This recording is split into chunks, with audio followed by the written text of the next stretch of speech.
Hello दोस्तों, नमस्कार। Finally आज भारत और ईयू के बीच फ्री ट्रेड एग्रीमेंट साइन हो गया।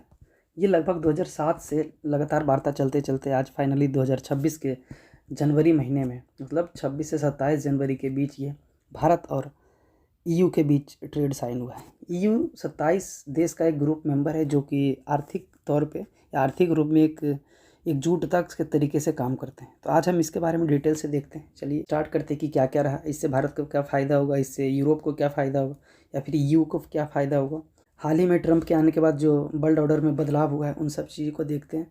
और ट्रंप के द्वारा भारत के ऊपर 50% टैरिफ लगाने के बाद ये भारत के लिए बेहद आवश्यक हो गया था कि भारत और ईयू के बीच, यानी कि वर्ल्ड की जो सेकेंड लार्जेस्ट इकॉनमी है ईयू है, जो कि 27 देश का यूनियन जिसे बोलते हैं, और वहीं इंडिया 4th लार्जेस्ट इकॉनमी वाला देश है। तो दोनों के बीच जो एफटीए हुआ ये बहुत ही सराहनीय कार्य है और आने वाले समय में ये भारत के लिए बहुत ही अच्छा होगा। जैसा कि आप देख सकते हैं कि भारत के प्राइम मिनिस्टर और यूरोपियन यूनियन के जो अध्यक्ष है अभी उर्सुला वॉन डर लायन, जो कि भारत के 26 जनवरी के परेड में आए हुए थे, जहाँ पे उन्होंने बताया कि भारत के 26 जनवरी के परेड में आकर उन्हें बहुत काफ़ी अच्छा लग रहा है और यूरोपीय यूनियन के स्टाफ के मेंबर्स ने भी वहाँ पार्टिसिपेट किया है।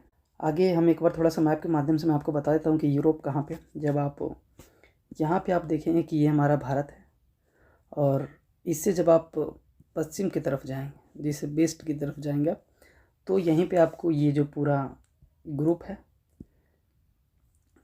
ये यहाँ से यहाँ वाला ये सभी यूरोप का ही भाग आएगा। साथ में रशिया भी यूरोप का भाग ही आता है, क्योंकि रशिया का जो अभी राजधानी है वो भी यूरोप के अंदर ही आता है, लेकिन सारा बड़ा भाग जो है वो एशिया के अंदर काउंट होता है। हाल ही में आपने ब्रेग्जिट के बारे में सुना होगा, जो कि यूरोपीय यूनियन को ब्रिटेन ने त्याग दिया, मतलब ब्रिटेन छोड़कर चला गया, इसी को ब्रेग्जिट बोला गया है।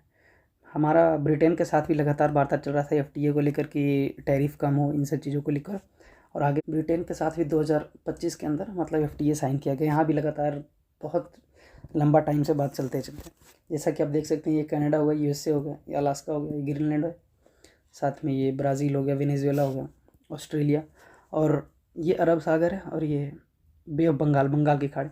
आप इस तरीके से देख सकते हैं। तो ये रेड सी है, जहाँ से यहीं पे इजराइल है आपका, और ये मेडिटेरियन सी है जो कि भूमध्य सागर बोलते हैं, और यहीं के रास्ते होते हुए मतलब कि एक तरीके से पूरे यूरोप के साथ व्यापार होता है।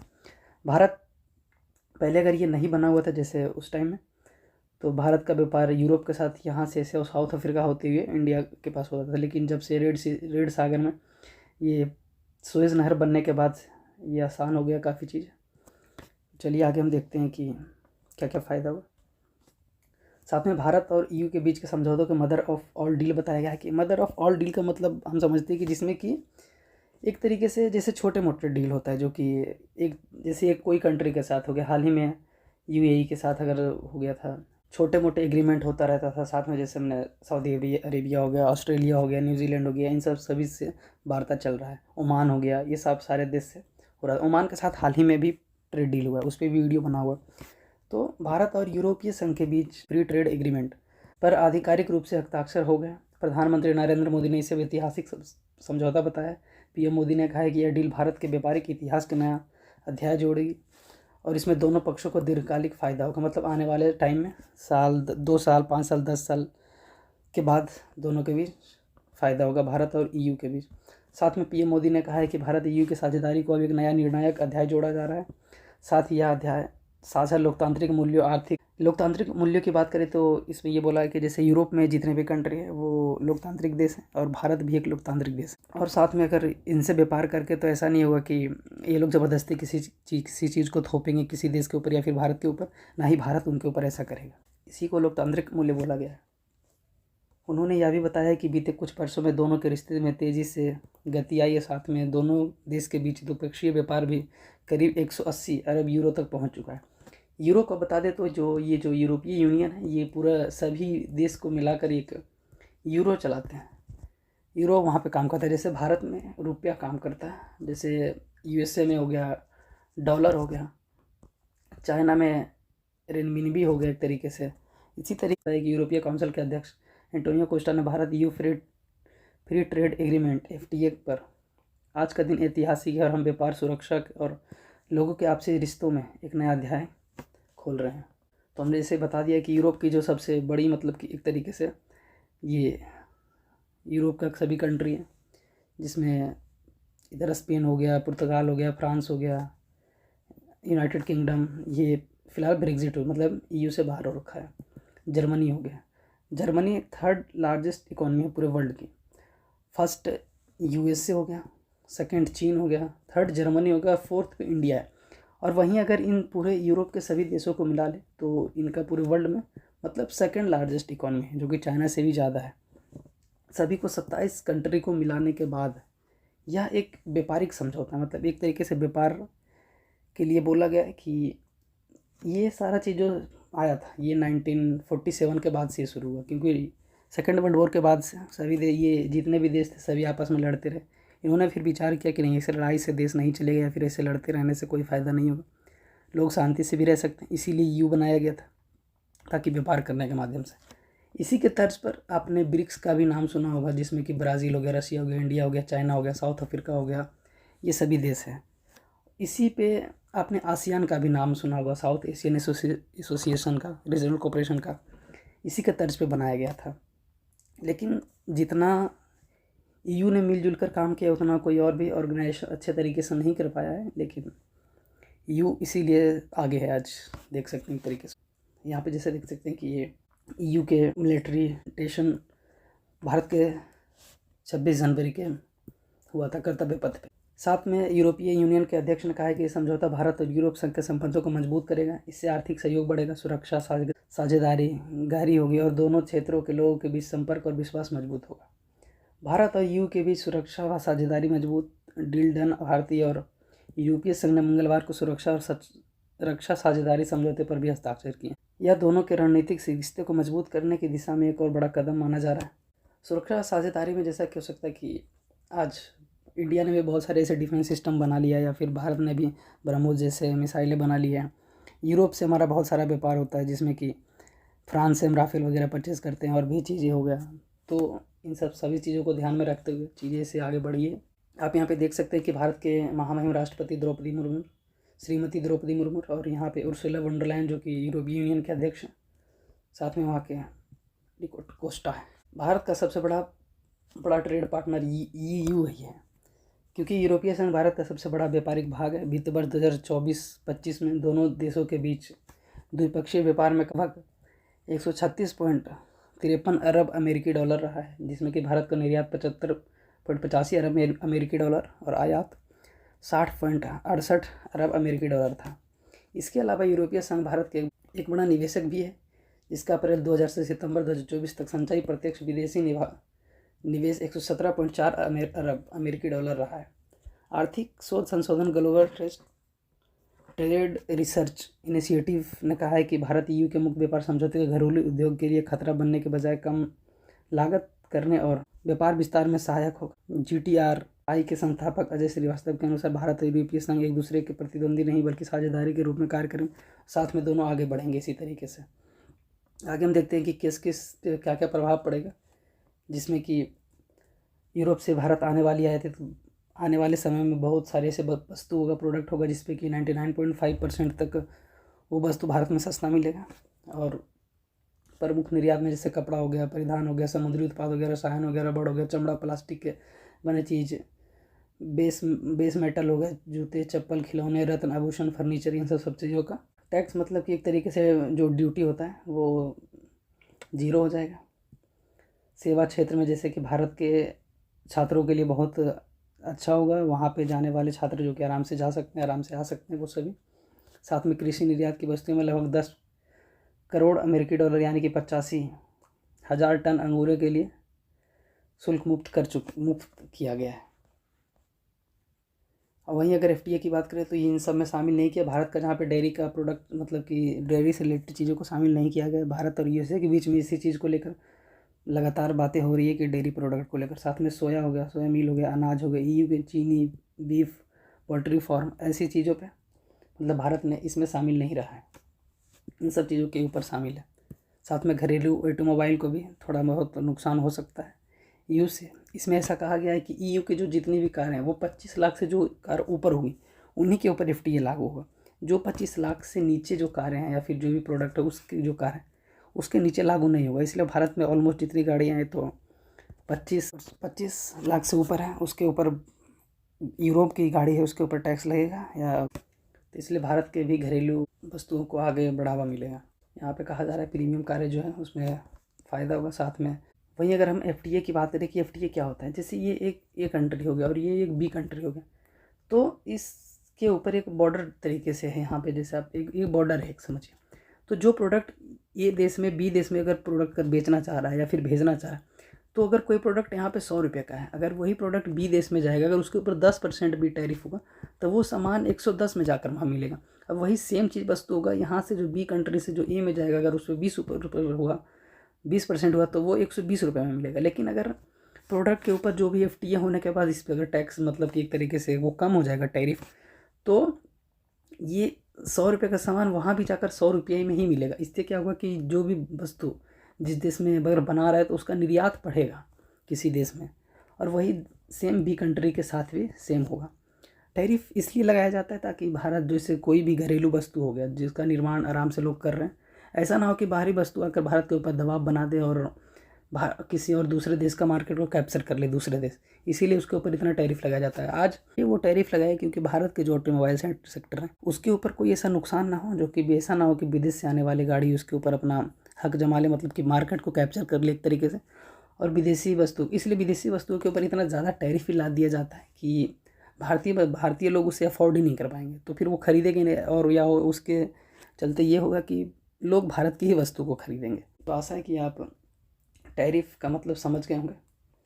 साथ में इसमें 97% तक टैरिफ ख़त्म किया जाएगा, साथ में भारत से भी जो वस्तु वहाँ पे जाएगा उस पर भी 99% टैरिफ ख़त्म होगा, जिसमें कि कारें हो गई, वाइन हो गई, चॉकलेट्स हो गई, पास्ता हो गया, दवाई कार पार्ट्स हो गए इत्यादि पर बड़ी राहत मिलेगी। दोनों तरफ व्यापार बढ़ेगा, नौकरियाँ आदि आएंगी, अर्थव्यवस्था मजबूत होगी। और यूरोपीय EU के साथ बीच हाल ही में फाइनलाइज हुए ट्रेड हुआ है, जो कि ये ऐतिहासिक बात है, जो कि लगभग करीब 2007 से बातें चल रही थी, 20 साल से, कभी उतार चढ़ाव आता गया कभी किसी चीज़ को लेकर। लेकिन जब से ट्रंप आए पूरे चीज़ों को, पूरे मार्केट को मतलब कि एक तरीके से हिला कर रख दिया उन्होंने टैरिफ लगा कर किसी देश के ऊपर। इसलिए आज के टाइम में ये बेहद आवश्यक हो गया था कि भारत कोई ऐसा पार्टनर ढूंढे जिससे कि आराम से और ट्रेड डील हो सकता है। वही हम देखें तो EU जो है वो 27 देशों का मेंबर है, जिसमें कि टेक्नोलॉजिकल चीज़ें हो गया, ऑटोमोबाइल्स हो गया, फार्मास्यूटिकल्स हो गया, फैशन, ग्रीन एनर्जी, इन सब चीज़ों पे बहुत ही बड़ा एक तरीके से वो लोग इसी पे काम करते हैं।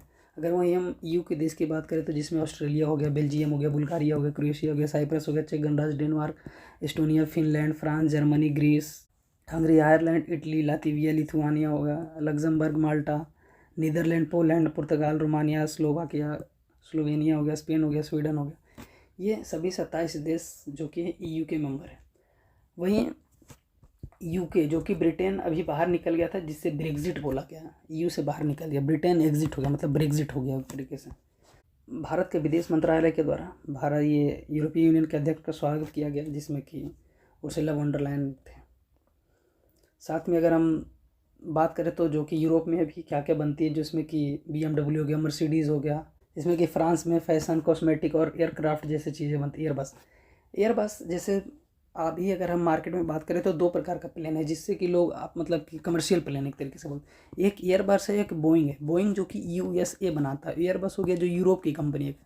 तो अगर EU के साथ अगर ऐसा वार्ता होगा या फिर ट्रेड डील होगा तो EU के एयरबस जो कंपनी है, वो जो प्लेन बनाने वाला कमर्शियल प्लेन जिससे लोग यहाँ से आना जाना करते हैं, उस पर फ़ायदा होगा। और वहीं बोइंग की बात करेंगे तो वो अमेरिका की कंपनी, और यही 2 ही देश है, 2 ही ऐसे कंपनी जो कि कमर्शियल प्लेन को बेचते हैं।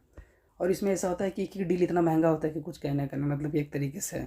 और वहीं अगर हम इटली की बात करें तो अपने लेदर प्रोडक्ट्स, लग्जरी कारों के लिए मशहूर है। वहीं स्पेन और Greece food processing, olive oil, tourism में आगे है।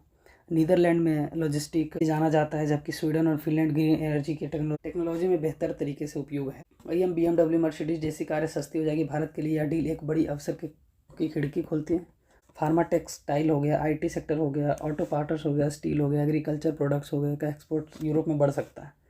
वहीं आम लोगों को यूरोपीय ब्रांड्स और प्रोडक्ट सस्ते दामों पर मिलने का संभावना है। बता दें कि BMW, मर्सिडीज जैसी लग्जरी कारों पर टैक्स कम होने से भारत में यह मॉडल्स अधिक सुलभ हो सकती है। भारत और यूरोपीय यूनियन के बीच 18 साल से लंबी बातचीत चल रही थी दोनों के भी, जो कि फाइनली मंगलवार को 27 मतलब कि एक तरीके से 27 जनवरी 2026 को ये हुआ है। 16वें भारत EU समिट के दौरान इसका ऐलान किया गया है। अब देख सकते हैं कि भारत के कॉमर्स मिनिस्टर पीयूष गोयल और भारत के फॉरेन सेक्रेटरी जो कि विक्रम मिश्री जी हैं। इस प्रस्ताव पर FTA को सभी डीलों के जननी बोला गया, यानी कि mother of all trade deals कहा गया है। दोनों पक्षों के बीच अब तक का सबसे बड़ा ट्रेड डील समझौता इस डील के बाद। भारत यूरोपीय कार्य जैसे BMW मर्सिडीज़ पर लगने वाला टैक्स 110% टैक्स जो घटाकर 10 हो जाएगा। ये ऐसा नहीं कि एकाएक घटेगा, मतलब आने वाले समय में जैसे 90 किया जाएगा, फिर 80 होगा, 70 होगा, 60 होगा, 50, ये आने वाले 10 सालों में 2032 तक ऐसा बोला है कि ये आने वाले समय में 10% तक भी जा सकता है। EU के ऑफिशियल बयान के अनुसार उम्मीद है कि यह डील बढ़ते हुए जियोपॉलिटिक्स तनाव और ग्लोबल आर्थिक चुनौतियों के बीच दुनिया की साझेदारी को मौका मिलेगा। और हाल ही में जो ट्रंप के आने के बाद भारत के ऊपर 50% का टैरिफ लगाया गया, इसके ऊपर भी भारत को काफ़ी लाभ होगा, क्योंकि भारत आज भी जो सबसे ज़्यादा व्यापार करता है वो US के साथ है, और दूसरा उसके बाद सेकंड में EU के साथ आता है। लेकिन EU को भी हम मतलब कि एक तरीके से US को भी हम नकार नहीं सकते। US के साथ भी हमारा भारत के साथ वार्ता चल रहा है लगातार दौर पे। आने वाले समय में ऐसा होगा कि इन दोनों देशों के बीच में भी बातें होंगी और चीज़ें आगे बढ़ेंगी अच्छे तरीके से। लेकिन ट्रंप के आने के बाद से विश्व व्यवस्था को एक तरीके से उलटफेर कर दिया गया है। इस अवस्था में भारत और EU के बीच होने वाला ट्रेड डील काफ़ी हिस्टोरिकल बताया गया है।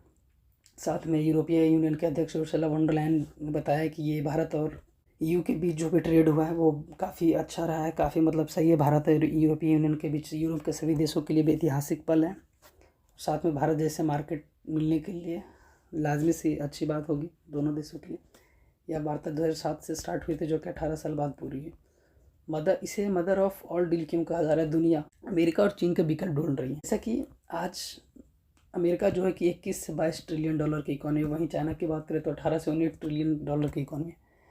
तो आज ये दोनों देश ऐसे हैं कि जो वर्ल्ड में सबसे ज़्यादा व्यापार करने वाले एक तरीके से देश हैं। तो आज जैसे अमेरिका जिस तरीके से लोगों के ऊपर हावी हुआ है, नाटो के ऊपर हुआ है, वहाँ ग्रीनलैंड को आप देख सकते हैं कि पीछे उसके लेकर बहुत ही बवाल हुआ है। उसके ऊपर भी वीडियो बनाया गया, तो अगर आप देख सकते हैं तो आप प्लेलिस्ट में आपको कहीं ना कहीं मिल जाएगा, आप देख लीजिएगा।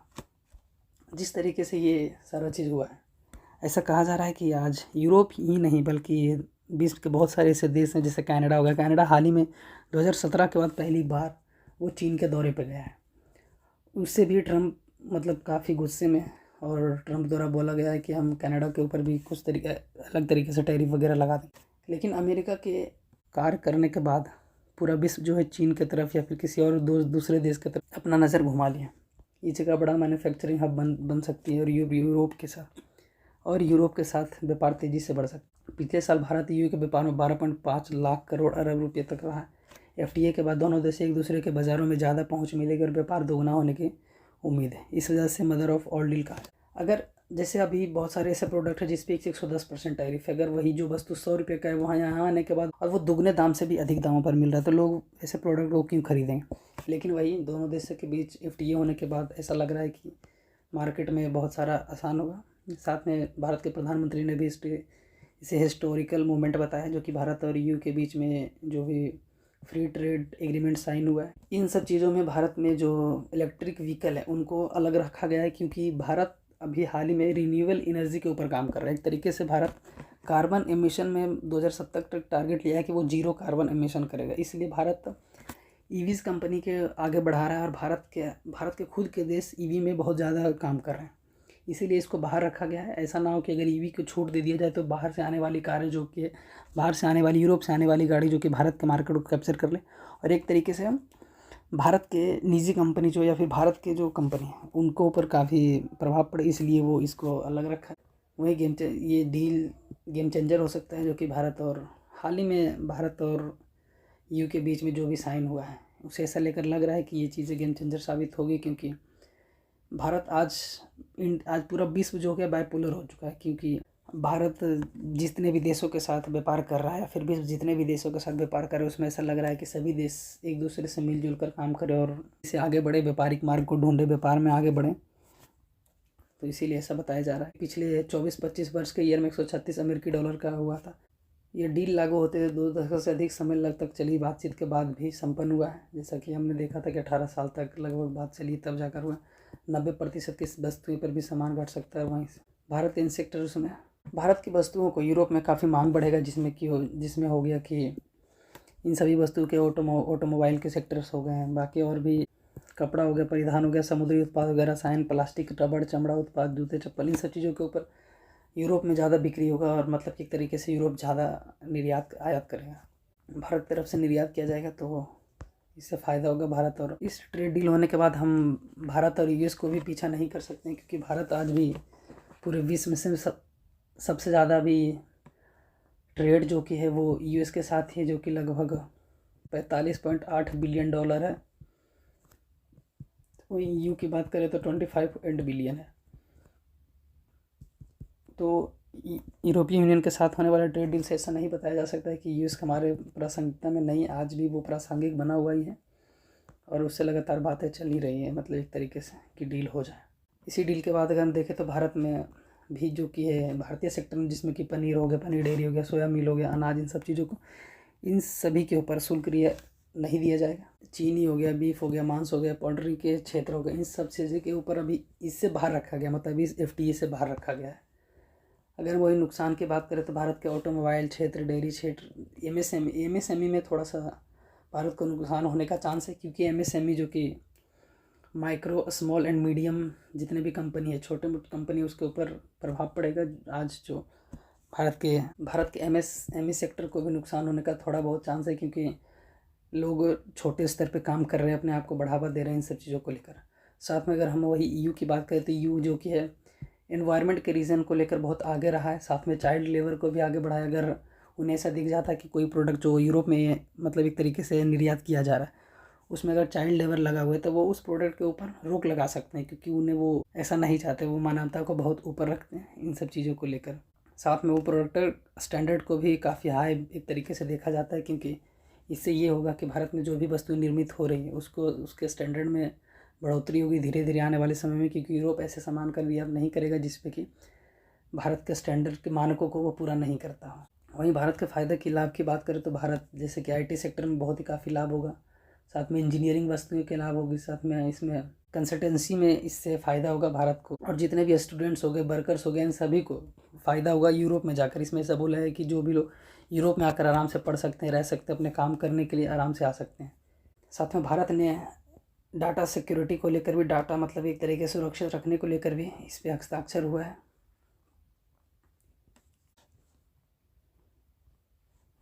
और आगे हम देखें तो पहला समझौता ग्रीन हाइड्रोजन टास्क फोर्स के गठन से हुआ। इसका मकसद स्वच्छ ऊर्जा के व्यापार के मानकों को सर्टिफिकेशन को एक समान बनाना है। इसमें ग्रीन एनर्जी सेक्टर को बढ़ावा मिलेगा। साथ में इन सब चीज़ों की MOU साइन किया गया है। भारत 2026 से 10 से ज़्यादा FTA पर फोकस किया गया, टैरिफ घटाने की तैयारी कर रही, जो कि EU के साथ तो अभी हो ही गया है। साथ में और भी देशों के साथ वार्ता चल रही, जिसमें कि ओमान हो गया। हमने ओमान के साथ भी देखा था पीछे वाले वीडियो में, आप देख सकते हैं। ओमान के साथ भी एक तरीके से टैरिफ बहुत कम कर दिया गया। पेरू हो गया, चिली हो गया, न्यूजीलैंड हो गया, इजराइल जैसे प्रमुख देश के साथ भी वार्ता चल रही है, जो कि आने वाले समय में ऐसा हो सकता है कि दोनों देशों के ऊपर FTA साइन हो जाए। और भारत आज यूरोप जिस पे भारत के ऊपर कम से कम 50% का टैरिफ लगाया हुआ है, इससे भारत राहत मिल सके और भारत में जो वस्तुएं निर्मित हो रही है वो दूसरे देश को निर्यात करके भारत अपने इकोनॉमिक रफ्तार को पकड़ के आराम से आगे बढ़ सकता है।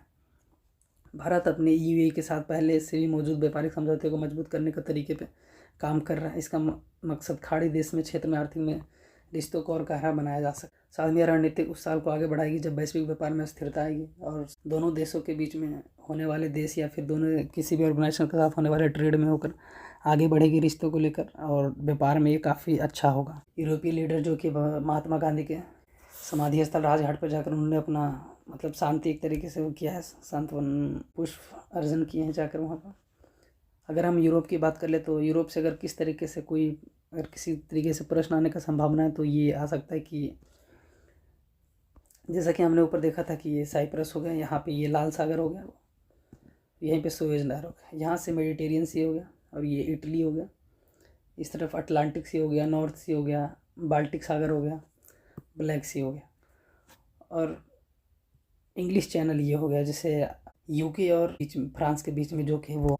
बाकी आज के लिए इतना ही, बाकी मिलेंगे किसी नए लेक्चर के साथ, तब तक के लिए थैंक यू, जय हिंद।